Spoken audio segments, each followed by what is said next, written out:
Last episode, I told you the speculation phase doesn't last forever. But here's what really decides who wins when things turn back on. It's not just what you hold, it's who you're connected to. Everybody hears network is your net worth and think it means go shake hands and collect business cards.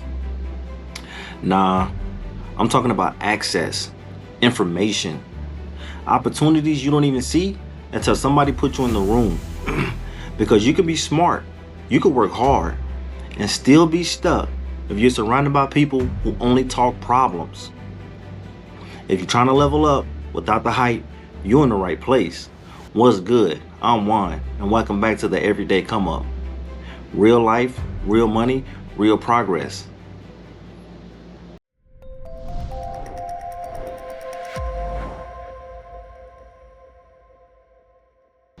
Quick disclaimer, this isn't about using people. This isn't about fake relationships, clout chasing, none of that. This is about being intentional with your environment, because your environment trains your standards. Your network is your net worth because your network controls what you get exposed to. If everybody around you only talks bills, you would think survival is the goal. If everybody around you only talks partying, you would think fun is the goal. If everybody around you talks systems, you start building systems. Most people don't fail from lack of effort. They fail from lack of exposure. And exposure doesn't come from motivation. It comes from proximity. Being near people who move different, think different, and have different proof. Think about it like GPS. If you don't update the map, you can drive perfectly and still end up in the wrong place. Your network is the map.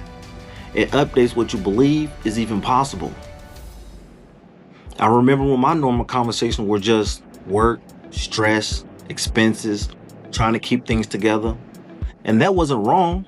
That was just my environment. But the moment I got around new conversations, I started seeing practical options, not flashy options, just better systems.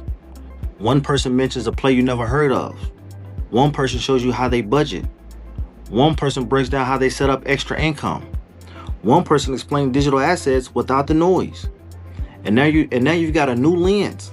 Same brain, same hustle, different results. Because the inputs changed. So what do you actually do with this? Keep it simple. Start small.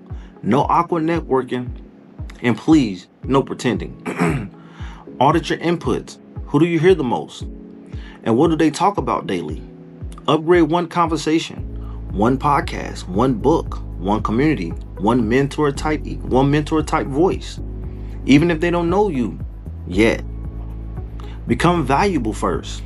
The easiest way to build a strong network is to be the type of person people want in their network. Reliable, consistent, helpful, sharp. Last but not least, protect your pace. If you got kids or a family or a job you can't quit yet, your network matters even more because your time is limited. You can't afford to waste it in circles that don't build. Now let me show you what this looks like in real life, because the next episode isn't theory. It's one of the most boring income plays I've ever done, but it taught me the power of systems. Next up, my boring side hustle that actually pays me every week. If this episode helped you think clearer, hit that like so it finds the right people. And subscribe if you're building real progress. One smart move at a time. Make smart moves. And I'll see you on the come up.